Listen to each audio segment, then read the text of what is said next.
Et bien voilà, cette fois-ci nous sommes à la Carrière, mais pas avec n'importe qui. Vous vous souvenez de mon ami Dominique Brouillot?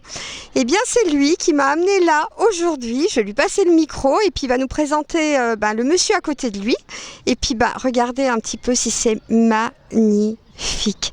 Il y a 2 ans, j'étais venue faire un reportage et cette année, moi je peux vous assurer qu'on va en avoir de superbes. Dominique, je te passe le micro, bonjour. Bonjour. Alors, qu'est-ce que tu veux que je te dise ? Pourquoi nous sommes là ? Ah oui, alors déjà, ici, nous sommes en présence des 2 petits nouveaux de la Carrière, finalement, enfin dans le staff de la Carrière, puisque la Carrière, personnellement, moi je la suis depuis le début, même avant sa naissance, aux côtés de Pierre Ligné, qui est quand même le père fondateur de tout ça.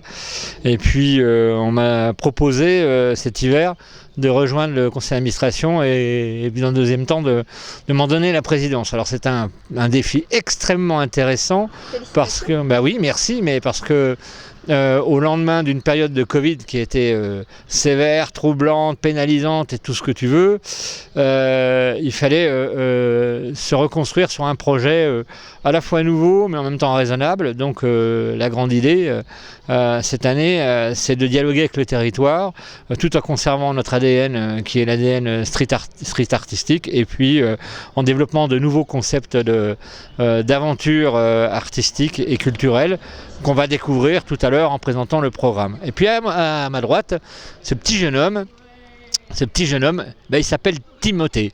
Tim pour les intimes et Tim, ouais.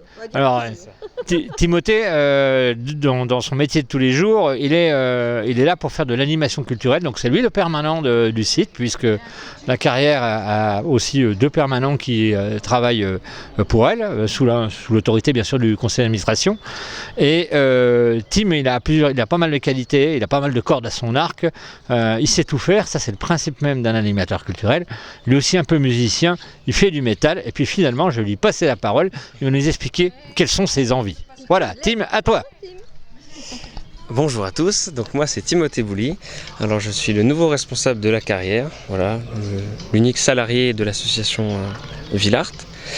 J'ai pour mission donc cette année de reprendre un peu ce qui a été fait en amont et de proposer quelques nouveautés. Voilà, comme expliquait Dominique, on va se recentrer sur principalement du local pour repartir tranquillement, proposer aux habitants de Villars, mais aussi en Côte d'Or et aussi en région, une programmation culturelle orientée cette année avec une année olympique oblige, donc on va orienter notre thématique sur art et sport.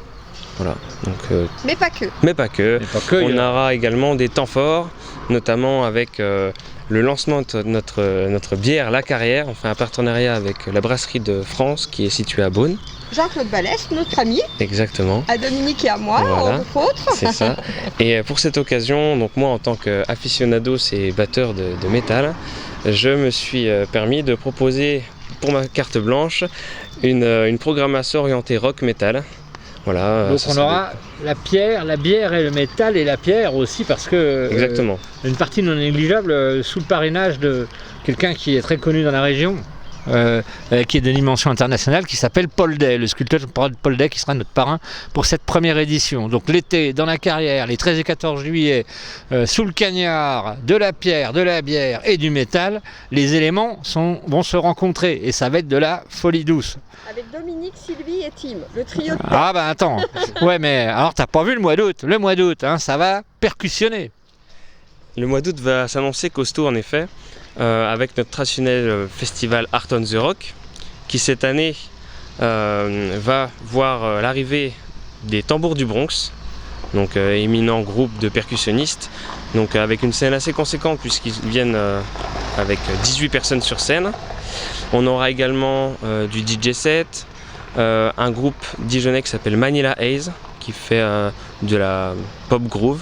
Et tout ça, on va l'apprendre tout à l'heure. Tout ça, on va l'apprendre tout à l'heure. Voilà. Voilà. Ah, bah c'est génial. Tout ça, on va l'apprendre tout à l'heure. On va développer tout ça. Allez, on va garder le suspense jusqu'au point presse. Parce qu'il y a Denise qui t'attend aussi. Bah oui, parce que regardez, Denise. Alors Denise, elle va prendre le micro et elle va nous expliquer un petit peu. Tiens Denise, explique-nous un petit peu là tout ce qu'on voit. Alors, tout ce que vous voyez, j'en ai au moins pour 20 minutes quand même. Oh, on va essayer de faire court, puis on reviendra dessus. D'accord. Alors, on va commencer par la gauche. Voilà. Vous avez en première fresque, c'est la dernière de 2016, qu'on appelle la poupée. C'est Winnie qui l'a faite, Vinnie qui l'a faite en 2016, qui est une Toulousaine. Alors, bien évidemment, il va falloir qu'on s'approche parce qu'il y en a 2, 3 qui sont cachés derrière. Oui. Bon, on va regarder déjà celles qui sont visibles. Voilà. Alors, vous avez... Venez vers moi. Allez, viens vers toi, Denis. Voilà. Vous l'apercevez, ce qu'on appelle derrière le caillou, c'est la Dame au raisin, qui est une des préférées du public. 2017. C'est Opar, c'est un Français. Vous avez ensuite Diffuse les hommes en bleu. 2022, qui est un Français marseillais. C'est pour ça qu'il a peint ses hommes en bleu. Il a travaillé sur l'intergénération, des personnages devant qui ont l'air plus jeunes,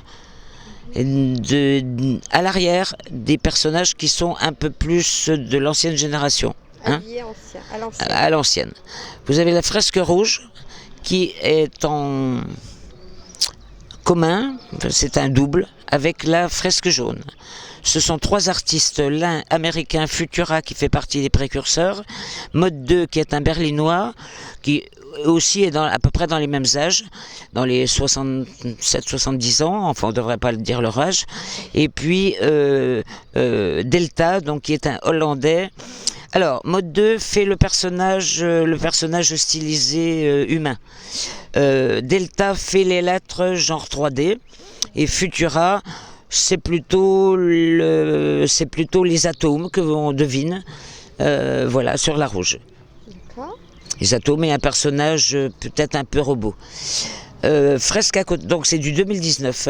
2018, on a voulu se mettre en relation avec l'abbaye de Fontenay qui fêtait ses 900 ans de construction, donc quelque chose de plus symbolique. Donc c'est un Mexicain, Saïd Dawkins, donc lui il a gardé son nom, son vrai nom, son patronyme, et donc les cercles concentriques dans les civilisations préhispaniques voulaient dire bienveillance et protection. À l'intérieur, vous voyez ces calligraphies qui n'existent nulle part puisqu'il a mélangé toutes les calligraphies du monde, médiévales, arabes, etc., asiatiques. Voilà, 2018. Vous avez, si vous le devinez, le petit oiseau qui est sur le côté. Ah, mais on descendra tout à l'heure. D'accord. Là, vous avez une 2023. Donc c'est ma préférée. C'est la préférée, voilà. Donc c'est Stom 500 et Missy, donc un monsieur et une dame qui ont peint en commun, qui travaillent ensemble de temps en temps. Alors ils ont voulu, ils l'appellent l'Oasis. Pourquoi ? Parce que dans ce monde minéral assez froid et assez glacial, qui est une carrière, sauf maintenant avec les peintures c'est un peu moins glacial, ils ont voulu mettre une oasis, enfin ce qui pourrait représenter une oasis, c'est-à-dire avec des animaux, des insectes et des fleurs un peu tropicales, des oiseaux, etc. Et on lui a demandé pourquoi il n'y avait pas d'humains, mais bon... Il n'a pas besoin. Il n'avait pas sa place dans cette oasis-là. Voilà. Alors vous avez, si vous pouvez les apercevoir, un magnifique trompe-l'œil de Héron. Donc la Stom Missy, j'ai oublié de vous dire, ce sont des Français. Vous avez Héron à côté, un Italien. C'est un trompe-l'œil. Si vous allez le voir de plus près tout à l'heure, voilà ce qu'on appelle les abeilles. Donc lui c'est un écolo pur et dur hein, qui défend la nature, et donc cette fresque que je n'explique pas quand je fais des visites guidées, mais les gens trouvent tout de suite la thématique, c'est-à-dire que les abeilles meurent. Si les abeilles meurent, il n'y a plus de vie, donc la fin du monde. Ensuite vous avez, donc ça c'est du 2021.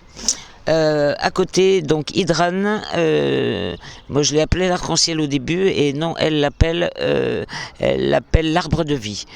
C'est une franco-péruvienne, c'est du 2023. Alors, c'est petit trait qui ressemble à des labyrinthes en fait. Hein.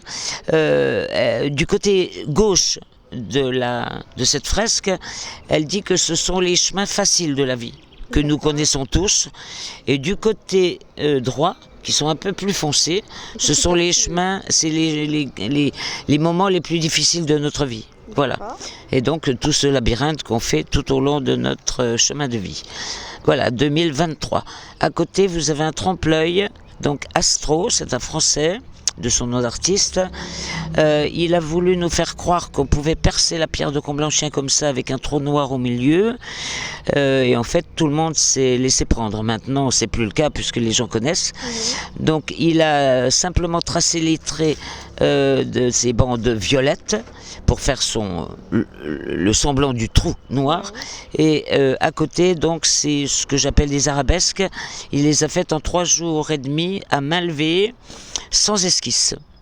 C'est du 2017 et on peut remarquer partout en France ou ailleurs dans le monde, il fait le même motif. Hein, c'est caractéristique de cet artiste.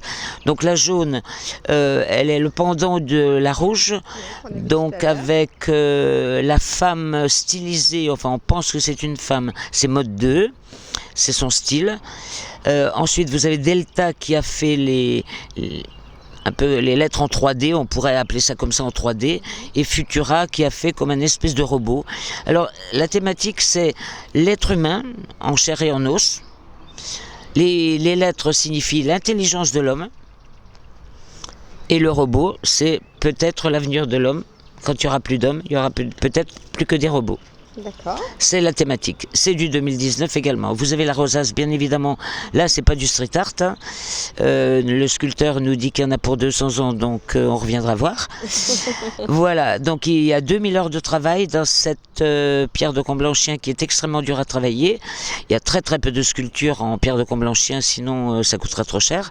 Mais lui, il a voulu le faire bénévolement. C'est un tailleur et sculpteur de pierre de la région nord de Dijon, Fontaine Française, Serge Moret. On va lui faire de la pub parce que c'est vraiment un énorme travail qu'il a voulu faire volontairement avec ses collègues et copains.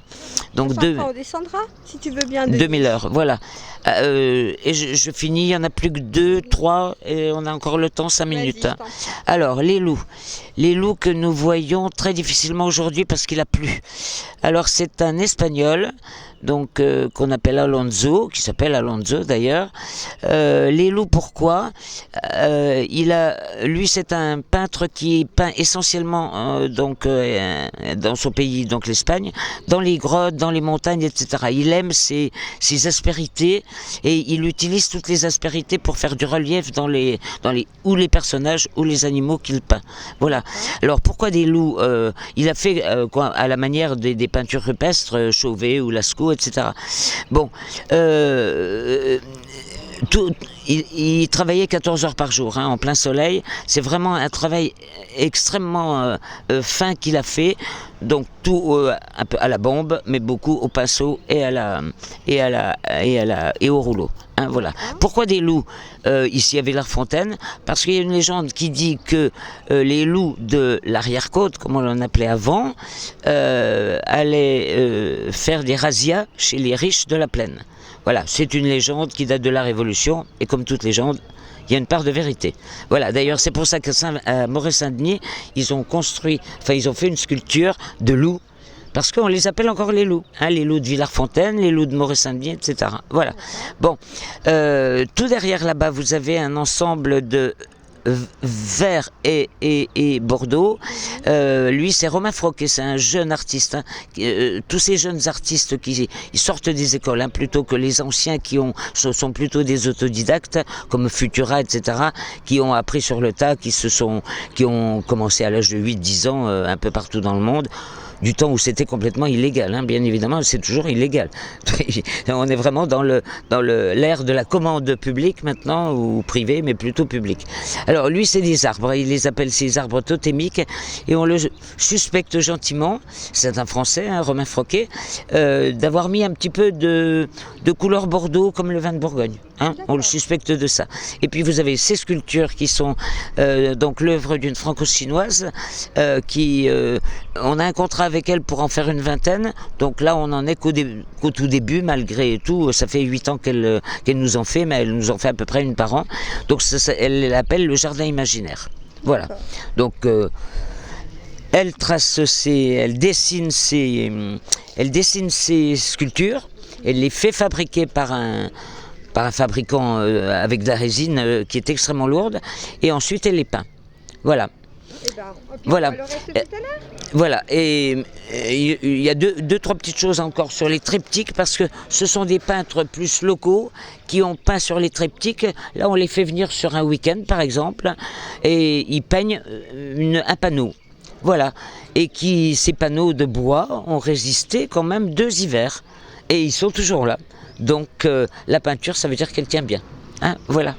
Je vous en dirai plus tout à l'heure. Pas de souci. Voilà. À tout à Eh l'heure. bien, à tout à l'heure, merci. Cette première partie, donc vous l'avez tous compris, il y a 2 temps. Il y a un temps avec la presse qui est entre 18 et 19, et puis un deuxième temps qui sera ouvert aux mécènes, mais auquel vous êtes aimablement et très largement et chaleureusement conviés aussi, parce qu'il y aura un petit peu à manger et à boire. On arrête de rincer les journalistes, on rince les mécènes, c'est normal, ça fait partie des enjeux. Alors merci à vous. Alors déjà je remarque qu'il y a pas mal de médias représentés. Est-ce que je ne vais pas vous faire l'affront de rappeler que j'ai aussi une casquette dans ce secteur-là, même si je suis officiellement retraité, je suis encore un peu actif.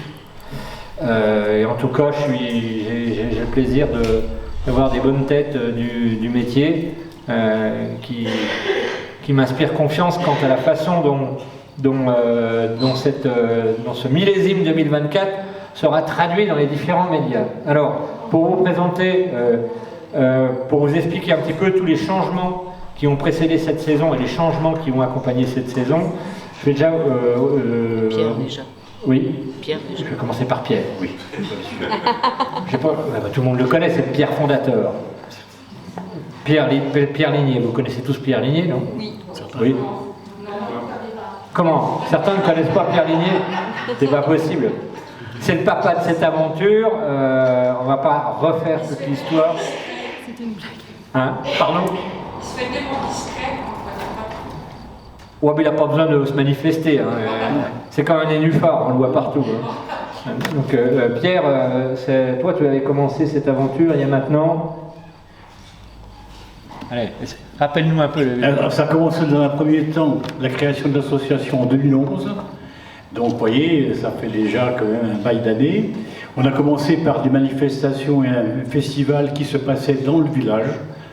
Et en 2017, on a eu l'opportunité d'acheter cette carrière, une carrière marbrière, abandonnée depuis presque 20 ans, qui bien entendu n'était pas dans cet état, puisque un site abandonné pendant 20 ans, vous imaginez dans quel état il devait être. Et en plus, comme c'est une carrière, il y a des trous partout. Donc on l'a racheté, c'est la commune qui l'a acheté, et donc elle a confié la gestion à l'association qui gère la carrière maintenant depuis 2017, mais même en avant-première 2016 un petit peu. Donc depuis, on a fait comme pas mal de travaux, on a amené l'électricité, on a amené l'eau, on a amené une toilette, on a fait cette construction, etc.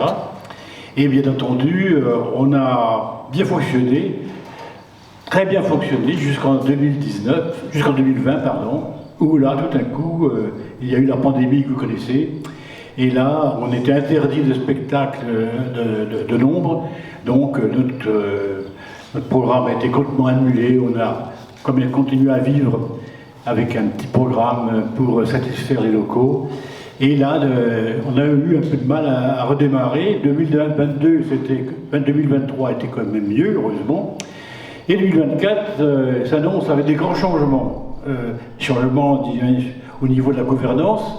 Et je ne vous présente pas Dominique, qui assure désormais la présidence, avec notre ami Jean-Marc, là, qui assure la présidence. Il n'arrivera pas, c'est pas Jean-Marc. Hein. C'est Jean-Jacques. D'abord, il n'est pas encore élu. Et puis aujourd'hui, on a recruté un permanent, parce que la permanente est partie, et en la personne de notre ami Timothée, qui là est là avec nous depuis 2 mois. Et bien entendu, ça fait beaucoup de travail pour lui, quelque chose pour un lieu qu'il connaissait à peine. Donc voilà, on est reparti sur une bonne voie, et donc on compte aussi pour vous, pour soutenir notre action. Je passe la parole à Dominique. Oui, alors effectivement, si je résume, Denise, c'est la cheville ouvrière Mais vraiment, quoi. Elle est là.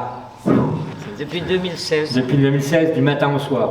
Je veux dire, c'est indéfectible, c'est impressionnant. Et un petit bout de la nuit. Et un petit bout de la nuit. Ouais, est-ce qu'elle envoie des mails à n'importe quelle heure? Enfin bon.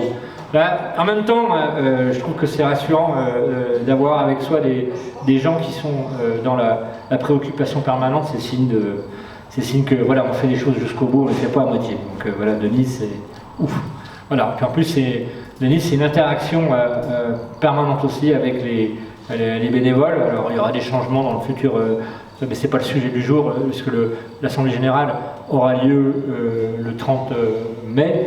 Et si nous sommes reconduits dans nos fonctions, il y aura une réorganisation du CA. Le CA aujourd'hui est composé de 6 membres. Il changera peut-être un petit peu en volume, mais aussi il y aura des rôles qui seront distribués différemment, et notamment il y aura une personne qui sera dédiée aux bénévoles, puisque l'une des ressources fondamentales de ce système, et je les salue parce que le bénévolat, on en fait peut-être tous plus ou moins, mais je peux vous assurer qu'à la carrière, ils en font beaucoup.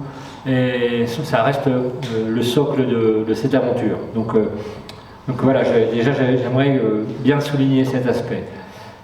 Oui, dis-moi, Denise. Vas-y. Il faut signaler que je suis bénévole aussi. Ah oui, bien 2016, sûr. À tous les membres du CA. Tous les membres du CA. Hein, mais, oui, mais même le président. La presse ne sait pas que je suis au CA non plus. Depuis le début, voilà, depuis 2017. Voilà. Et je suis sur le terrain et je suis aussi au conseil, à la programmation, etc. Je vais y ouvrir. Merci beaucoup, Monsieur le Président, parce qu'on ne me l'a jamais dit, mais pour moi, c'est de la valeur ajoutée. Mais mes vieux os le disent quand même. Voilà, merci. Voilà, et puis donc Agnès, qui est donc membre du CA depuis 2018. Non, alors non. 2021. Non. Bénévole depuis 2018 et puis membre du CA depuis 2021. Voilà, puis qui normalement devrait m'accompagner aussi sur la partie communication, parce que c'est un sujet assez lourd dans une association comme celle-là. Alors comment on a affaire à des journalistes, je vous le dis comme ça en off, il y a une organisation qui se met en place avec évidemment Tim en tant que permanent qui est qui articule tout ça, des gens qui connaissent un peu le métier de la communication pour encadrer le système, et puis on se repose sur des experts de notre connaissance, dont Bertrand ici, là présent. Vous connaissez tous Bertrand qui fait aussi Jondi par ailleurs, et avec lequel j'ai eu le plaisir de collaborer joyeusement pendant quelques années au sein de ma propre entreprise. Voilà. Et puis alors Tim, c'est intéressant parce que il est arrivé un petit peu comme moi dans une période un peu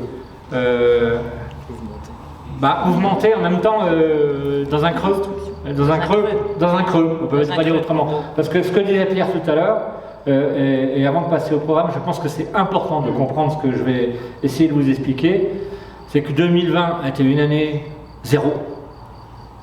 Et 2020 a été une année de réappropriation des lieux avec des changements en profondeur. Vous savez tous que le monde d'après n'est plus le même. Et puis, j'ai le sentiment, parce qu'on est venu me proposer de prendre la présidence durant cet intermède, que j'ai le sentiment qu'il fallait peut-être, sans réinventer les fondamentaux, il fallait peut-être remettre la carrière sur un axe peut-être de dialogue avec le territoire. Les premières années de la carrière, ça a été une explosion phénoménale, tout le monde a ça en tête, j'en ai parlé avec Manu tout à l'heure. Il y avait des spectacles extraordinaires parce que il y avait aussi le bénéfice de la nouveauté, et puis il y avait aussi cette démonstration street artistique qui a fait connaître la carrière sur le plan international. Aujourd'hui, notre travail de fond, je le dis et c'est pas péjoratif, on a évolué en Ligue 1 pendant quelques années, on reprend le manche, on va faire un jeu de régional de très haut niveau parce qu'on a l'ambition de retourner en Ligue 1 assez rapidement. Ça ne veut pas dire que le programme sera sous-vitaminé, vous verrez, au contraire, parce qu'il a fallu construire un programme dans des délais très courts, je ne vous dis pas dans le détail, parce qu'il était temps de s'en occuper, et on s'est aperçu dans cet état d'urgence pleinement assumé que nous étions quand même très accompagnés par les mécènes. C'est pour ça d'ailleurs que nous avons après un rendez-vous avec les mécènes. Donc le programme de cette année, vous l'avez ici, on va vous le commenter juste après. Il est bonjour Christine. Bonjour. il est plein de nouveautés en fait. Il est, j'espère, maîtrisé. Et puis surtout, il va faire appel à un dialogue avec le territoire. Voilà. Alors si vous voulez, parce que je ferai parler Tim après sur différents aspects, je vous invite à parcourir le document de 4 pages qui vous présente toute l'année. Alors c'est un document quasi fini, parce que comme dans toute chose, on a fait une première édition de ce document et il y aura 2-3 petites choses à modifier, notamment sur des informations techniques. Par exemple, vous verrez que l'événement du 6 juin est reporté au 12 juin. Ça fait partie de l'aventure. Il y a des délais pour imprimer, il y a des délais pour communiquer, il y a des délais pour vous avoir. Donc ne prenez pas tout pour argent comptant, même si 99,9% du contenu est fiable. Voilà. Hein. Et puis, si vous avez, vous, en tant que journaliste, besoin d'informations, vous avez un interlocuteur en principal, c'est Tim, et n'hésitez pas à m'appeler aussi pour avoir des infos complémentaires et même des ressources en images, en iconographie, en contenu, etc. Alors, cette année, l'activité quotidienne de la carrière sera la même que les autres années, dans le sens où, grâce notamment à Denise, nous avons, et aux bénévoles qui l'accompagnent, parce qu'il y a toujours, ça se fait jamais seul, nous avons des visites régulières. Alors peut-être Denise, tu vas dire 2 mots là-dessus. Sur l'ouverture classique, ce qu'on appelle la permanence classique, c'est tous les week-ends des jours fériés en ce moment. Et juillet-août, c'est 5 jours par semaine jusqu'au 15 septembre à peu près. Donc ça, c'est la permanence classique de découverte. On n'a pas de d'animation particulière. Et donc dans le programme, vous le verrez, il y a des animations particulières sur ce qu'on a appelé cette année art et sport, mais peut-être qu'on va lui donner un nom plus olympique, hein, puisqu'on est dans l'année olympique. Donc là, ce sont des week-ends avec animation particulière à Lyon. Tim va en parler aussi, sport et art. Voilà, alors avec des groupes d'artistes. Voilà, alors la carrière, l'activité de la carrière aussi. Par exemple, là, on a 5 jours de privatisation, donc on va être là tous les jours en accueillant nos privatisés. Ce sont des entreprises essentiellement qui viennent, qui invitent leurs clients, entre 200, 300, 400 personnes. Voilà. Donc on loue le site, ce qui nous fait quand même quelques ressources également non négligeables. Voilà. En plus, nous avons ce qu'on appelle les visites guidées. Alors, je veux absolument pas me vanter, je les fais pratiquement toutes parce que j'aime ça. Tout simplement, j'aime ça, j'aime rencontrer le public, j'aime expliquer ce qu'on a fait, j'aime expliquer ce qu'on a vécu avec les artistes, bons et moins bons moments, la pluie, la canicule, enfin, etc. Voilà, donc ça, ce sont les visites guidées qu'on assure, on a à peu près une trentaine ou une quarantaine par an, dont des groupes scolaires.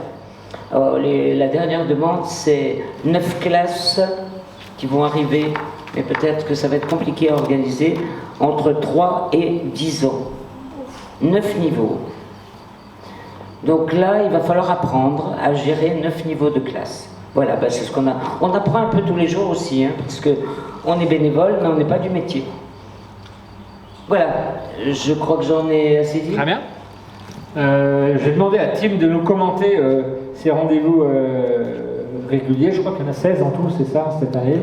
Et juste parle-nous peut-être des points forts de ces rendez-vous, et du style et de l'esprit. Donc bonjour à tous déjà, merci d'être là. Comme l'a résumé Dominique, cette année, on veut se recentrer sur quelque chose de plus local. Alors j'ai lancé des appels à projets sur les réseaux sociaux. Je suis moi-même musicien et forcément j'ai eu des centaines et des centaines de... C'est un batteur. Je suis un batteur. Et j'ai eu des centaines de messages, de mails, ah moi j'aimerais jouer à la carrière, etc. Donc j'ai fait un tri parmi ces candidatures et j'ai sélectionné ce qui pourrait être le plus pertinent à la carrière cette année. Donc thématique, voilà, année olympique oblige, on va orienter, comme l'a expliqué Denise, notre programmation sur un ADN art et sport, on va essayer de partager donc, chaque journée avec un événement particulier. Donc on va partager la journée entre du sport, que ce soit l'initiation à l'escalade, à l'escrime, même avec l'initiation au breakdance, puisque cette année on sait que le breakdance a été introduit comme sport olympique pour les Jeux Olympiques de Paris. Mais si je dois faire un résumé sur l'artistique, alors on a toute forme d'art, que ce soit de la danse, que ce soit du concert, on a même un spectacle orienté jeune public. Voilà, et toutes ces informations sont donc résumées sur ce petit livret. Que dire de plus?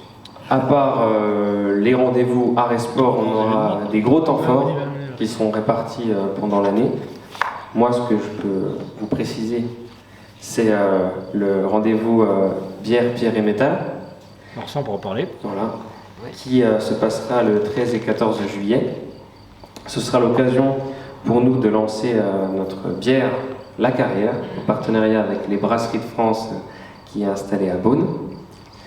Ce sera également l'occasion d'assister à une masterclass d'un des sculpteurs qui habite la vallée de l'Ouche, qui s'appelle Paul Day, en l'occurrence, ainsi que des démonstrations des bières de Bourgogne.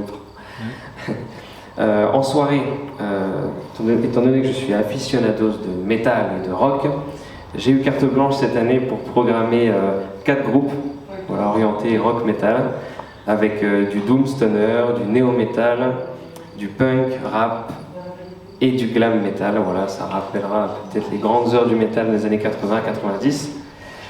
Voilà, ce sera un des grands temps forts. On a le passage du Tour de France, qui est le 5 juillet, qui passera devant la carrière. À l'occasion, ce sera pour une épreuve de contre-la-montre. Nous organisons à cette occasion un concert de rap sur le parking avec le duo dijonnais Club Yaourt, qui est un groupe de rap humoristique orienté nourriture, vin et sport. Donc la thématique colle parfaitement avec le passage du Tour de France. Et en autre temps fort, bien sûr, on a notre festival Art on the Rock qui se déroulera du 22 au 25 août avec des soirées-concerts et la journée les traditionnelles bûches de l'image qui sont le rendez-vous de la création avec sur 3 jours, bien sûr, le 23, 24 et 25, où ce sera des rendez-vous expositions et ventes artistiques, que ce soit des designers, des photographes, des céramistes, des sculpteurs, etc. Voilà, les rendez-vous principaux. Alors, je vais juste peut-être préciser, pour revenir sur bière, pierre et pierre, c'est la rencontre entre les éléments. Ça se passe au mois de juillet. Les autres années, comme vous le savez, on avait tendance à organiser des dégustations de vin.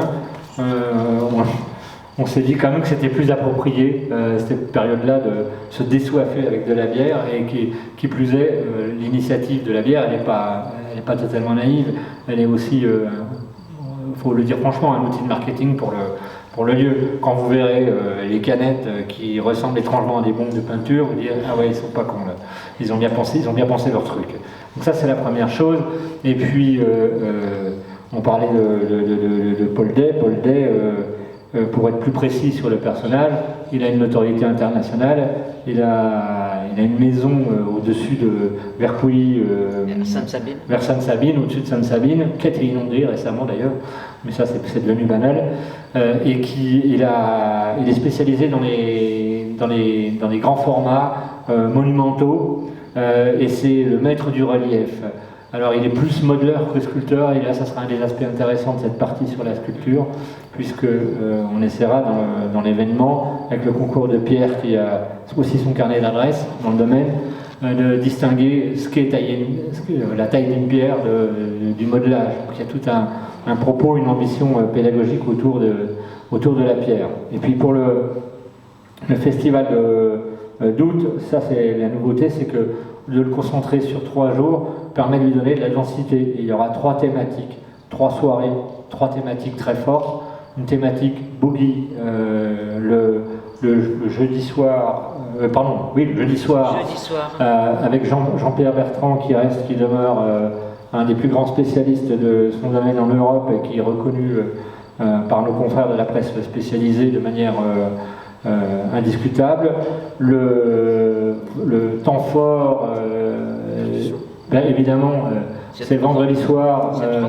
C'est 3 temps forts, mais bon, on sait très bien qu'il y a un impact immédiat avec la venue des tambours du Bronx. Alors je ne sais pas si vous le savez, mais les tambours du Bronx sont d'origine bourguignonne. Vous le saviez ça, non? Ouais. J'ai eu l'occasion de les croiser au tout début de leur activité. Ils sont originaires de Nevers et du Café Charbon, pour être précis. Donc il y a toute une histoire sur laquelle vous pouvez construire vous-même des histoires. Et puis le samedi, on vous invite à vous mettre en tenue british, puisqu'il y aura un tribute tous les Beatles. Donc peut-être qu'on mettra des passages canotés pour faire les beaux en traversant la rue. Mais en tout cas, voilà, donc il y aura un esprit très british. Dans les nouveautés cette année, vous les retrouverez dans les fiches. Il y en a 2 autres. Une qui vous paraîtra peut-être comme ça, a priori, plus anecdotique, mais qui est nourrie d'une vraie réflexion.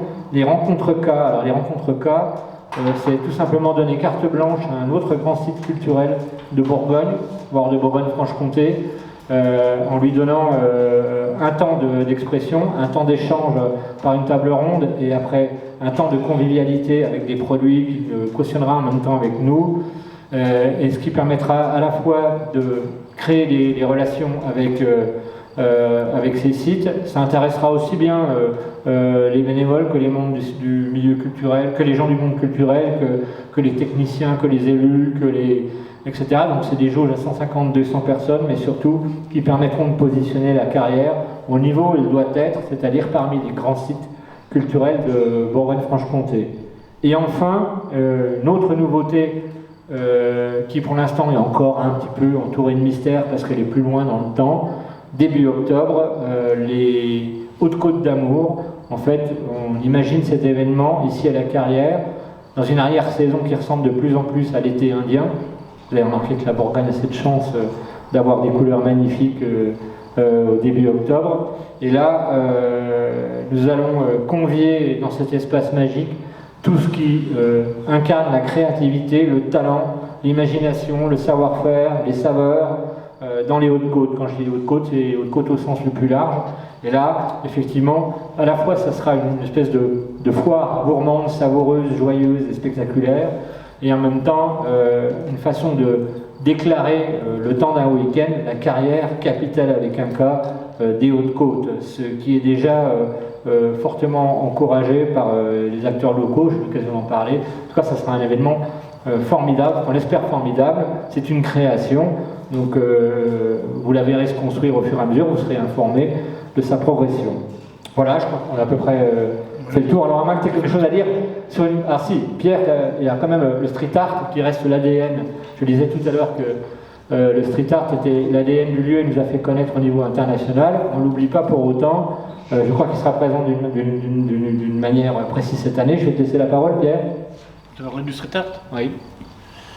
Oui, donc si vous voulez, tout à l'heure je vous ai dit que quand on a acheté cette carrière-là, moi, ce qui m'a frappé quand je l'ai vu pour la première fois, c'est son architecture. C'est pas une carrière comme les autres, c'est pas une carrière qui va dans tous les sens. C'est une carrière qui est taillée en amphithéâtre et qui correspond tout à fait pour y organiser les spectacles qu'on vient de vous décrire. Et aussi, que faire sur ces murs? Et moi, c'est tout ça qui m'a impressionné, des murs lisses, hein, c'est du marbre de Comblanchien. Donc, ça correspondait tout à fait à l'attente d'artistes qui voulaient s'exprimer sur des grands formats. Et en 2000, dès le début, on a eu des artistes, on a eu 6 artistes internationaux et français. Et puis l'année suivante, on a eu des grands artistes internationaux comme Mode 2, c'est un berlinois, comme Futura, le new-yorkais, comme Delta, le hollandais, comme et d'autres, etc., le mexicain, etc.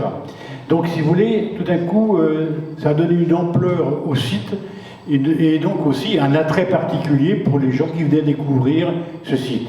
C'était important aussi parce que pour les artistes qui travaillent toujours à peu près seuls sur commande, ici, ils se retrouvaient ensemble, échanger, etc. Et on a conservé, et on conserve toujours, des relations tout à fait particulières avec les artistes qui viennent de temps en temps nous rencontrer. Donc, le lieu a démarré avec le street art, et le street art, bien entendu, reste bien sûr le support, évidemment, visuel de la carrière. Donc, on continue, bien sûr. Ben, vous avez vu à peu près que tous les fonds de taille sont à peu près couverts, mais tous les ans, on efface une, deux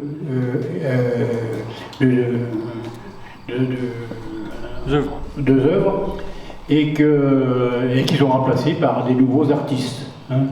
Pour l'instant, on a déjà remplacé 1, 2, 3, 4, 1, 2, 3, 4, 4, 5. Le dernier. Non, 5. Hein, voilà. Elle n'a pas l'accord, Denise. 5, elle dit. 5. Bon, peut-être 5. C'est pas grave, le principe. Donc voilà, tout ça, l'histoire, les problèmes de Covid, qui nous permettent de réfléchir, mais de repartir autrement. Et là, notre ami Dominique est la cheville ouvrière de ce relancement. Et je tiens à féliciter, avec toute l'équipe, bien entendu, tous ceux qui sont autour de lui, hein, tous ceux qu'il a cités. Donc voilà, donc j'espère qu'on vous verra souvent ici et que vous ferez bon écho de ce qui se passe à la carrière. Merci à vous. Merci Pierre. Ouais. Alors, c'est une toute petite... Enfin, c'est une toute petite... Non, les climats de Bourgogne ne vont pas être contents quand je vais dire ça.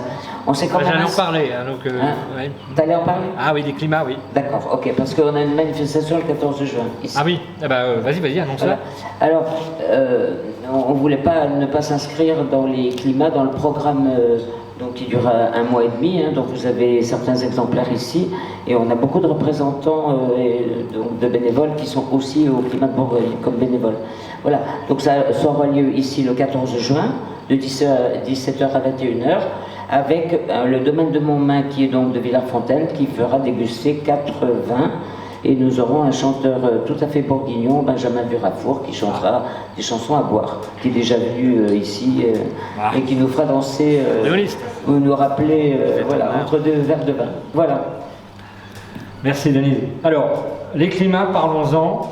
Comme vous le savez, 2025 sera l'année anniversaire des climats, les 10 ans. Il est évident que là, je vous l'ai expliqué tout à l'heure, les choses ont été prises en main dans un état d'une saine tension, puisqu'il fallait remettre la machine en route dans des délais assez courts.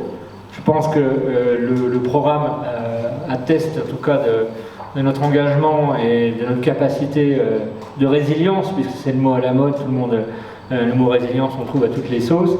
Par contre, on travaille déjà sur 2025, sur 3 axes. Le premier axe, c'est construire une image autour de la carrière encore plus forte, avec des bases encore plus solides.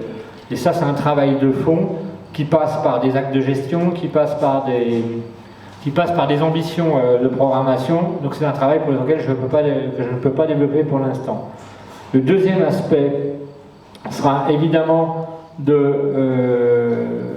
développer les réseaux autour de la carrière, parce que faire des spectacles dans un lieu aussi magique que ça suppose aussi entretenir comme ça une espèce de flamme autour du lieu. Donc nous y travaillons. Puis le troisième aspect, c'est l'année anniversaire des climats, sur laquelle, alors vous savez que ce lieu, il a quelque chose de particulier, il est dans ce qu'on appelle l'écrin. Et si vous avez bonne mémoire, c'est cette reconnaissance par l'UNESCO des climats qui a été si difficile à atteindre. Nous sommes un certain nombre de journalistes ici à avoir observé pendant une dizaine d'années, le doigt sur la couture, un grand respect pour la démarche, sans jamais faillir, ce qui a permis quand même à la Bourgogne de décrocher le Saint Graal le 4 juillet 2015, on est bien d'accord. Eh bien, il y avait un point sur lequel l'UNESCO pointait son doigt, c'était justement les exploitations de pierre et de carrière. Et la question qui était posée, je la résume, hein, c'est sommaire, mais c'est vos carrières, là, les petits bourguignons, là, c'est est-ce que c'est une cicatrice dans le paysage ou est-ce que c'est une valeur ajoutée? Le défi de la carrière avec un cas, c'est de démontrer justement que c'est une valeur ajoutée, non seulement culturelle, artistique, mais aussi, j'ose le dire, anthropologique. Parce que ici, il y a encore l'odeur de la sueur des hommes qui ont travaillé la pierre de Comblanchien, et la minéralité appartient, vous le savez, au plus profond d'elle-même, à la Bourgogne. Donc nous allons travailler sur l'appropriation du mot écrin l'année prochaine, et construire avec l'association des climats une partie de notre programme qui justement puisse coïncider et faire de ce lieu magique dans l'écrin donc on n'est pas dans la zone directe, hein, l'écrin c'est qu'on est juste autour, dans l'écrin de la zone des climats reconnus par l'UNESCO, faire en sorte qu'il y ait un lieu qui soit lui aussi universellement reconnu, pas forcément par l'UNESCO mais en tout cas par le public. Voilà, je crois que j'ai à peu près dit, mais maintenant, alors comme tout bon journaliste, je suppose que vous allez vouloir des documents d'illustration. Hein, voilà, donc le principe c'est que Bertrand et Tim vont stocker une sélection d'images sur le site. Dans votre programme, vous avez un QR code qui vous donne accès direct au site, donc c'est de moins en moins fatigant la communication pour ça. Vous aurez que juste à pomper les images qu'il vous faut pour illustrer vos beaux papiers sur 4 colonnes, n'est-ce pas Manu? Ouais, 4 colonnes minimum, voilà. Ouais, je parle au chef, moi, direct. Hein. Voilà, pour rendre compte de cette année formidable. Maintenant, en attendant l'année 7, vous êtes libre de poser des questions, vous êtes même invité à poser des questions. J'en ai une qui est terre à terre pour le coup. Qui c'est celui-là? Alexis qui a fait le magazine DBM. Voilà, merci. Est-ce que donc les pans vont rester en jachère cette année? Cette année, il n'y a pas de renouvellement. Non, parce qu'on l'a dit, sur ce plan-là, c'est division d'honneur. Toi qui joues au foot, tu devrais comprendre. Voilà. District. Oh non, c'est pas district. Parce que ces deux-là ont joué ensemble aussi. Non mais voilà, il y a plein d'anecdotes. Non, c'est intéressant. Si, ils ont joué ensemble à Gevrey. Quelle équipe. Vous avez d'autres questions là, les confrères? Le monsieur Barbu, là-bas, il n'y a pas de questions à poser. T'as été tellement clair qu'on n'a pas de questions en fait. Ouais, je vous ai saoulé, c'est pareil. On a été clair et limpide dans tes explications. Le socle des bénévoles, on parle de combien? Ah, le socle des bénévoles, très très intéressant. On a une quarantaine de personnes qui font le noyau dur des bénévoles. Je ne vous cache pas que là aussi on a un travail d'humilité à faire parce que ce temps donné par les bénévoles est sacré. Il est même plus que sacré, il est juste fondamental. Et nous avons nos petites attentions qui sont prévues à l'égard des bénévoles, mais ça reste une affaire entre nous. Voilà, ça c'est l'intimité de l'association, comme toute association. Voilà. Si d'ailleurs je peux dire un mot à leur égard, ce serait voilà. déjà, voilà, il y a un petit noyau dur de bénévoles ici présents, et j'aimerais déjà les remercier beaucoup, en tout cas pour leur aide.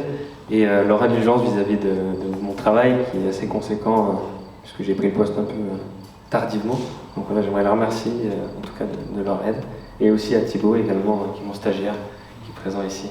Voilà, je vous remercie. Bien, d'autres questions? Non? Alors, est-ce qu'on boit un coup entre... On boit un coup en attendant les mécènes? à l'entracte, pour l'entracte. À l'entracte, comme ça les mécènes, on leur donne un verre en arrivant, c'est pareil. Ok, merci, n'hésitez pas à nous appeler si besoin. Même mon portable, vous l'avez chers amis, alors j'imagine que tout le monde n'est pas là parce que il y avait plus d'inscrits, mais je pense que l'orage de tout à l'heure, et ça devient coutumier, a dû effrayer deux, trois âmes courageuses. Donc nous sommes quand même ravis de vous accueillir ici Et quand je dis que nous serons courts, c'est parce qu'on ne va pas vous répéter l'histoire du lieu que je crois que vous connaissez à peu près tous. On va plutôt aller droit au but et vous dire où en est Villars, où en est la carrière. Donc, comme vous le constatez, Dieu le Père est à ma gauche, donc il est toujours là. Pierre est encore vivant, il a encore l'œil vif, il a l'esprit très attentif et très... C'est pour ça que je ne lui donnerai pas trop la parole, parce qu'il va dire des méchancetés sinon. Et en fait, ce qui se passe aujourd'hui, c'est que la carrière, qui est complètement amalgamée à l'association Villars, puisque la Villars a les clés du lieu grâce à une convention qui la relie à son propriétaire, la petite commune de Villars-Fontaine, dont Pierre Ligné est aussi le maire, entame une année assez particulière. Alors pour me présenter rapidement, vous me connaissez à peu près tous aussi, j'ai un parcours dans la presse, j'ai suivi de très près l'évolution de ce lieu, je dirais même avant même qu'il existe, puisque j'avais eu la chance de croiser Pierre dans ses premières inventions quand il avait demandé à tous les habitants de Villars-Fontaine de mettre leur tête en photo sur les murs de leur maison. C'était ça le point de départ de l'histoire.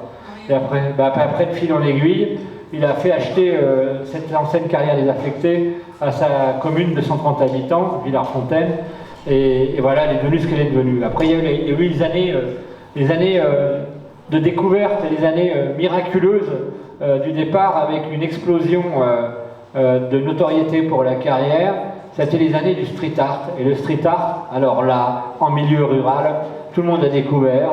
C'était vraiment une nouveauté incroyable. Vous savez, c'est pas vous, je vais apprendre qu'entre Dijon et Beaune, au milieu des vignes, on est plutôt dans un territoire assez discret, je dirais même conventionnel quand même, quoi.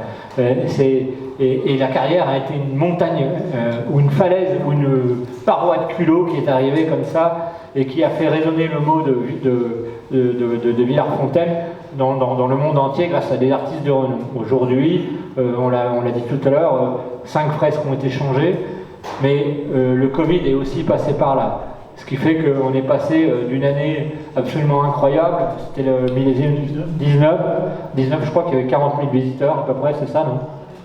38 000, voilà, à une année 2020, 0. Bon. Et puis, des changements de mentalité. Aussi bien du côté des spectateurs, des amateurs d'art, que des bénévoles. C'est pour ça que les bénévoles, je n'arrêterai pas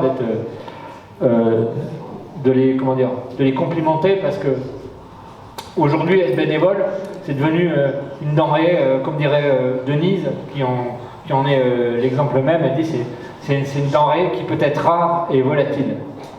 Donc on a besoin de protéger nos bénévoles. On a besoin aujourd'hui, au lendemain de 2 millésimes qui ont été complexes, parce que les 2 millésimes post-Covid ont été certes sympas vu de l'extérieur, mais il y a quand même une réalité. C'est qu'aujourd'hui, il faut redonner du nerf à ce projet. Ce lieu, la carrière, il est unique au monde, non seulement parce qu'il a été un lieu de labeur et d'exploitation d'une pierre magique, mais parce qu'il est dans ce qu'on appelle l'écrin des climats de Bourgogne. L'universalité qui a reconnu les climats de Bourgogne s'est interrogée dès 2015 sur ce qu'étaient les carrières en Bourgogne. Est-ce que c'était des cicatrices ou une valeur ajoutée pour le territoire? Je crois qu'avec ces 6 ou 7 années d'existence, la carrière, telle qu'elle a vécu et telle qu'elle vivra encore, apporte un exemple brillant et enrichissant sur le fait qu'un lieu, lorsqu'il a autant de valeurs anthropologiques, autant de potentiel, parce que c'est aussi un lieu où le son est magique, où l'environnement est magique, dans l'écrin des climats est un lieu à forte valeur ajoutée pour la Bourgogne. Cherchez entre Dijon et Beaune le nom de plusieurs sites qui ont une dimension internationale, je pense que vous en trouverez 2, peut-être 3. Il y en a un qui est évident, c'est le Clos Vougeot. Je mets la Carrière en deuxième. Et ça, c'est à protéger. C'est pour ça que vous êtes là, les mécènes. C'est pour ça que vous êtes là pour accompagner notre action. J'en mettrai un troisième, moins connu, parce que plus discret, mais sans doute encore plus profond. Il n'est pas loin d'ici, il est dans le pays des Cires de Vergy, c'est Saint-Vivant. Vous voyez, notre patrimoine, il tient aussi à ça.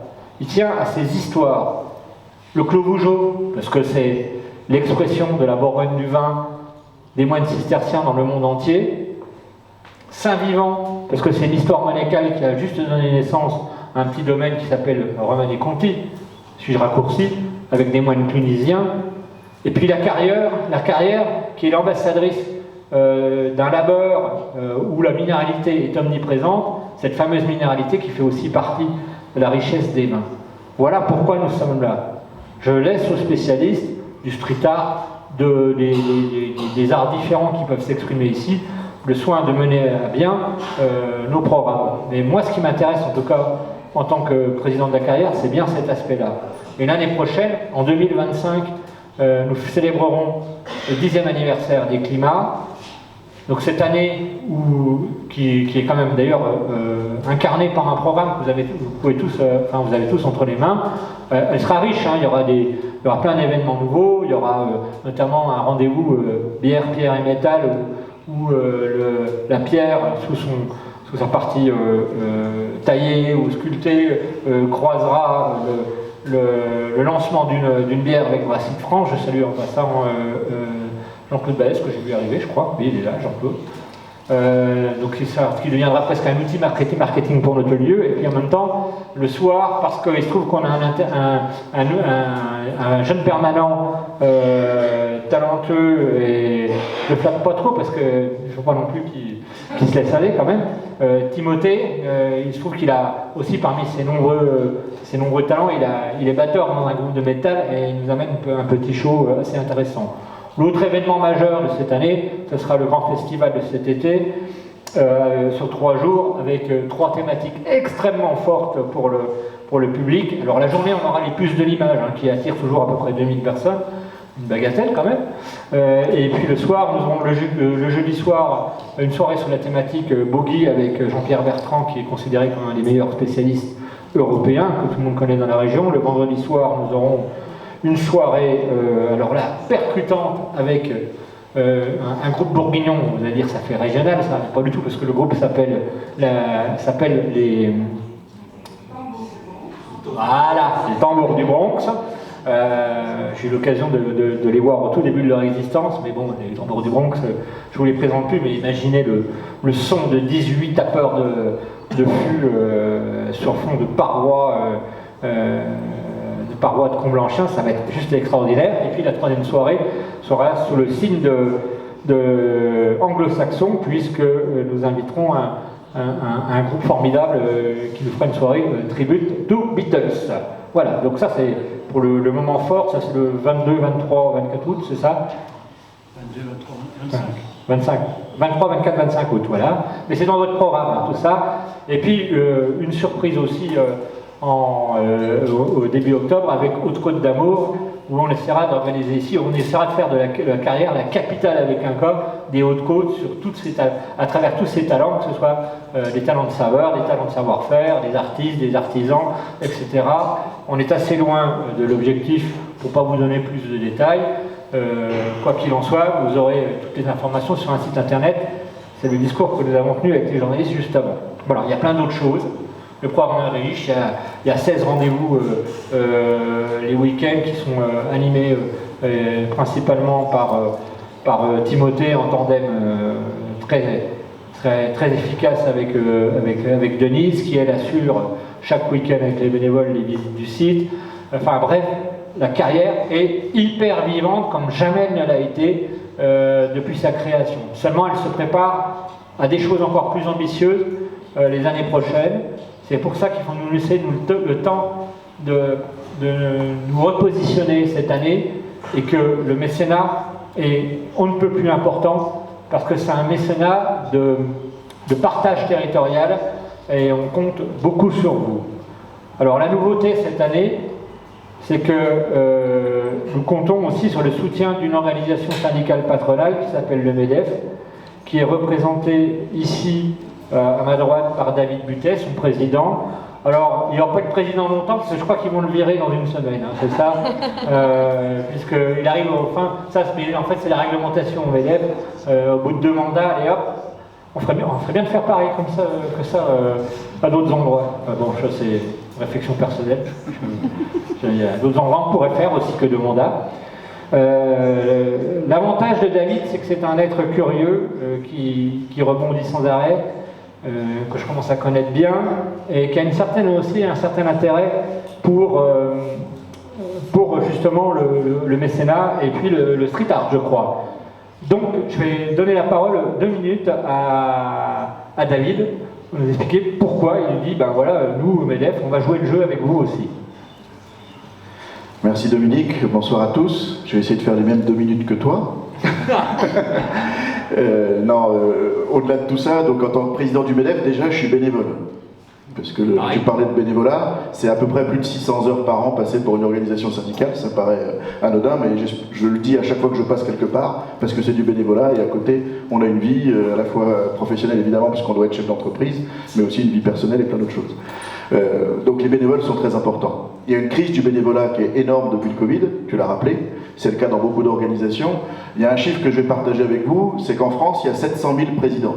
Ça veut dire qu'il y a 700 000 associations qui existent en France. C'est une particularité qui existe quasiment nulle part, mais c'est aussi une force énorme, parce que ça crée de l'emploi, ça crée de l'activité, effectivement ça soutient souvent la culture, et plein d'autres choses, mais en tout cas c'est extrêmement essentiel de conserver ces associations. Je vais parler de 2-3 choses avant d'arriver dans le vif du sujet du mécénat. Effectivement, je suis un passionné de street art. J'ai eu à organiser pendant 10 ans des ventes aux enchères de street art. Hortense, qui est présente, a participé avec moi à certaines d'entre elles, que ce soit à Paris, notamment dans des lieux prestigieux comme le Palais de Tokyo ou le Palais de Iéna, où on a mis en place les plus grands américains, français, brésiliens, et avec une vente aux enchères qui au départ n'était pas gagnée, parce que toutes les maisons de vente considéraient cet art comme pas un art classique. Aujourd'hui, ces artistes-là sont cotés, se retrouvent dans les grandes ventes aux enchères internationales. Les plus grands en font un fonds de collection, que ce soit Bernard Arnault ou d'autres. Donc ça veut dire qu'il y a quelque chose derrière. Et je suis convaincu que c'est un marqueur de notre époque depuis les années 80 et que le street art va être un mouvement comme il y en a eu d'autres et qu'on en parlera plus tard sous autre chose. J'ai un de mes très bons amis qui est un des plus grands collectionneurs du monde qui s'appelle Alain-Dominique Galizia. Et il a appelé ça, lui, le pressionnisme. Parce que c'est avec des bombes qu'on fait de la pression, donc il a appelé ça le pressionnisme, et je pense que c'est pas mal, c'est un nom qui peut-être restera, on verra. Pour revenir au mécénat, je pense que c'est essentiel, et avec le Covid, beaucoup de modèles ont été bousculés d'une manière globale. Alors j'ai vécu la chose aussi dans mes entreprises, parce que j'avais une entreprise dans l'événementiel et j'ai été très affecté. Finalement, la carrière est un lieu qui accueille des événements, donc qui a été très affecté par le sujet. Les moyens publics sont de moins en moins importants, et on ne peut pas non plus vouloir que la France s'endette encore plus, parce que c'est les générations futures qui vont se retrouver dans des situations délicates. Donc je suis convaincu que ce qui peut rester pour les associations notamment, c'est le mécénat privé. Donc on a une responsabilité, nous, en tant que chef d'entreprise, en tant que personnalité du territoire, de soutenir ce qui sont les grandes organisations territoriales. On parle beaucoup de RSE, alors la responsabilité sociétale des entreprises. Moi-même, pour avoir fait je ne sais pas combien de conférences sur la RSE, c'est à la fois bien et pas bien, il y a à boire et à manger, il y a un peu de tout. Je pense qu'on pourrait parler d'un sujet qui fait partie de la RSE, qui est la RTE, la responsabilité territoriale des entreprises. Et comment faire pour maintenir sur le territoire des organisations, des endroits, tu parlais du Clos Vougeot, tu parlais d'autres lieux, la carrière en fait partie, donc on doit être présent, je pense, la communauté des chefs d'entreprise du territoire, pour soutenir financièrement. En plus, il y a des dispositifs avec le mécénat qui permettent de défiscaliser, et ça permet aussi de donner une orientation à la communication de l'entreprise en étant présent auprès de ce genre d'événements, puisque du coup, ça va être toute une programmation événementielle qui, au-delà des climats, du street art, etc., il y a aussi toute la programmation qui va avec. Et ça peut orienter les choses. Donc évidemment, avec le MEDEF, on a décidé de soutenir, de communiquer au plus large sur nos 2200 entreprises adhérentes au niveau du MEDEF, pour qu'il puisse y avoir des entreprises qui soutiennent cette organisation par le mécénat. Alors oui, côté chef d'entreprise, et moi le premier, je vais vous dire, tous les jours on a une demande de mécénat, ou on a une demande de soutien ou de sponsoring. Donc il faut faire des choix. Mais d'un autre côté, faire des choix, c'est peut-être faire des choix aussi j'ai envie de dire, de mécénat qui ont du sens. Et la carrière, je pense que ça a du sens, tu l'as rappelé, avec l'orientation que tu lui donnes, je pense qu'il y a encore quelque chose qui va arriver, et puis évidemment, je serai le premier à vouloir soutenir ce qu'il peut y avoir à l'intérieur, que ce soit pour le street art, pour la musique, et pour tout ce qui va se passer à l'intérieur. J'ai pas été trop long, ça va ? Non, bah merci. C'est important parce que le réseau du MEDEF, c'est de 2400 adhérents en Côte d'Or, donc on espère bien trouver de nouveaux amis, de nouveaux soutiens parmi ceux-là. Puis là, je vois aussi dans la salle certains fidèles historiques qui sont là depuis le début, qui sont souvent, qui sont même pour la plupart, des relations historiques avec Pierre. Je salue en passant le nouveau président de l'UMIH. Non, c'est son frère. C'est son frère. Bah oui, je suis con. Bah oui. Ah bah non, vous êtes ressemblés tellement. Bah oui. Alors tu représentes ton frère. Bon, tu feras passer le mot. Ça aurait pu marcher, hein. Mais non, c'est pas lui, c'est son frère. Donc c'est comme on dit. Pierre, j'aimerais peut-être juste que tu fasses un mot à l'attention justement de ces fidèles accompagnants qui sont là à tes côtés depuis le début, voilà, dont on connaît les noms. Oui. Donc c'est vrai que le mécénat est quelque chose d'important pour la carrière, qui est soutenu, s'il est vrai, par les collectivités, mais que vous connaissez la situation des collectivités qui réduisent d'année en année leur budget, et ce qui fait la force de la carrière, ce sont à peu près nos 55 mécènes fidèles qui, chaque année, participent, nous accompagnent, et je tiens à les féliciter. Ce sont surtout des carrières, des mécènes qui se situent entre Meursault et Marsanet, voilà, et pour la plupart, et grâce à eux, la carrière a pu passer la période difficile du Covid, et là, elle repasse avec une dynamique nouvelle, comme vient d'en parler Dominique. Je voudrais quand même insister sur le côté street art qui était, je dirais, le fondement de ce lieu. Quand on l'a acheté, personnellement, j'étais séduit par la structure de la carrière qui permettait de faire venir des artistes. Comme je disais tout à l'heure, c'est un lieu de rencontre aussi d'artistes. Ces artistes de street art sont heureux de se retrouver ensemble, ici, dans ce lieu. Ils ont quitté leur démarche individuelle pour travailler ensemble. L'exemple le plus probant, c'est celui de trois artistes internationaux, Mode 2, un Berlinois, Futura, un New-Yorkais, et Delta, un Hollandais, qui, eux, ont été la cheville forte, je dirais, du street art dans ce lieu. Voilà. Je voudrais dire aussi que le street art a beaucoup évolué. Comme vous le savez, il est parti des fins fonds new-yorkais par des graffitis, et aujourd'hui, il s'est repris bien sûr dans plusieurs pays du monde, notamment en Europe et en France, mais on est passé du graffiti au street art. Ce n'est plus la même chose, c'est-à-dire on arrive dans de véritables œuvres d'art qui sont de plus en plus cotées, et ici même, on a la chance d'avoir eu, et on en aura encore, de grands artistes internationaux. Voilà, donc, moi je voulais dire un grand merci à tous nos partenaires présents ou absents, et dire aussi un merci à nos bénévoles qui nous accompagnent également tout au long de l'année. Merci à vous.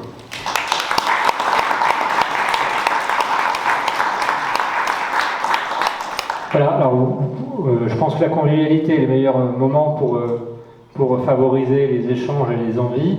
Donc juste avant de passer aux choses les plus agréables, je vous invite à récupérer un dossier. Alors il y a non seulement le programme à l'intérieur, il y a aussi un certain nombre de fiches qui détaillent les événements majeurs de cette saison, de ce millésime 2024. Et une fiche, on l'a fait un peu plus épaisse parce qu'elle est plus importante pour nous, qui est une fiche mécène. qui vous rappelle les petits avantages inhérents à une souscription. Je vous le refais rapidement, en fonction de certains textes. Vous êtes entreprise, vous pouvez récupérer 60% sur vos impôts de vos investissements selon un plafond qui est de 0,25 pour 1000 de chiffre d'affaires, voilà. 0,25 pour 1000, oui, pardon, oui. Et puis pour les particuliers, dans la limite de 20% de vos revenus, vous pouvez défalquer 66% de votre don sur vos impôts. Donc si vous payez de l'impôt, n'hésitez pas, hein. Vous voyez ce que je veux dire? Ceux qui payent les SF, c'est 75%. Ah bah oui, c'est quand on est dans un bon pays. Ça, c'est bien, j'adore ça. Ceux qui payent les SF, c'est 75%. Donc, ça me fait un peu marrer, mais bon, c'est intéressant quand même. C'est-à-dire, c'est donc, quelque part, c'est impressionnant dans le geste, ça coûte pour soi, mais c'est aussi une façon de dire, waouh, moi j'adhère au projet, de manière intelligente et respectueuse pour tout le monde. Donc voilà, n'hésitez pas. De toute façon, on vous enverra aussi par PDF cette fiche et les conditions de mécénat. Un certain nombre d'entre vous ont reconduit généreusement, notamment grâce au travail de fond qu'a effectué depuis le début Pierre. Mais il l'a dit tout à l'heure, les mécènes aujourd'hui sont entre Morceau et Marseille. Moi, ça me fait un peu mal au bide. Hein. J'aimerais bien aussi que ça touche Dijon, Beaune et Chalon-sur-Saône et Dole, et que justement, c'est là où on va travailler sur le territoire. C'est là où on peut travailler avec un réseau comme celui du MEDEF pour amener à nous pas simplement de l'argent, parce que je crois que le budget mécénal, ça représente à peu près la moitié du budget, c'est ça, non? Ouais, 45%, donc voilà. Donc c'est pas le mécénat qui fait tourner la boutique, hein. C'est la moitié de la boutique, il faut bien avoir conscience. Les subventions, c'est à peu près 10% du budget, ouais, vous voyez. Donc c'est pas une association nourrie par l'État-providence, ne vous tromperez pas. Le reste, c'est le fruit des artistes. Donc merci à vous, merci de votre compréhension, merci de votre amour, et merci de vos dons, déjà d'avance, voilà. Je voudrais ajouter quelque chose. Je voudrais ajouter sur le mécénat, c'est pas qu'une question, c'est sûr qu'on a besoin de votre aide, mais aussi c'est un geste, disons, volontaire des entreprises à vouloir participer à une œuvre. On a déjà des mécènes qui veulent investir pour un artiste. Investir pour la carrière, c'est peut-être un petit peu trop vague. Donc on propose maintenant à des entreprises qui le souhaitent de sponsoriser un artiste. Et à ce moment-là, dans la carrière, et dans tous les documents qu'on projettera, on présentera l'œuvre qui sera sponsorisée par telle ou telle entreprise. C'est un point important. Donc si vous voulez, au-delà de l'argent, peut-être, mais c'est vraiment un acte volontaire de soutien, comme l'a dit Dominique, aussi pour le territoire. Car notre projet il est inscrit dans un projet artistique, culturel et touristique de territoire. C'est la dénomination officielle. Voilà, je voulais amener cette précision-là. Et donc, je renouvelle bien sûr mon merci à tous. Voilà, si vous avez des questions,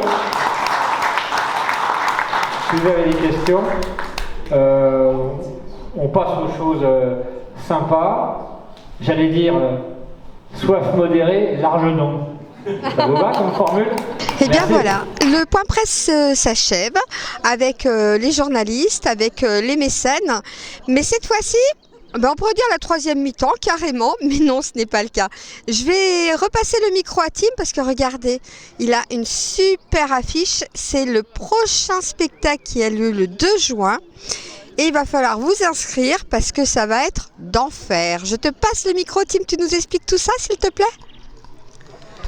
Merci. Alors, en effet, cet événement a déjà été publié sur la page Facebook de la carrière. Il s'agit en réalité d'un concert, une soirée concert qui se passera le dimanche 2 juin. À partir de 19h, voilà, on invite deux groupes. Kinko, un groupe qui nous vient de Dijon, un trio rock avec des influences qui vont de Nirvana jusqu'à Ty Segall, etc. Et un duo folk rock qui s'appelle Cohem. À la base, Cohem était un chanteur, il était en solo, et aujourd'hui il est accompagné de son guitariste et batteur, et il nous propose un répertoire folk avec de la chanson française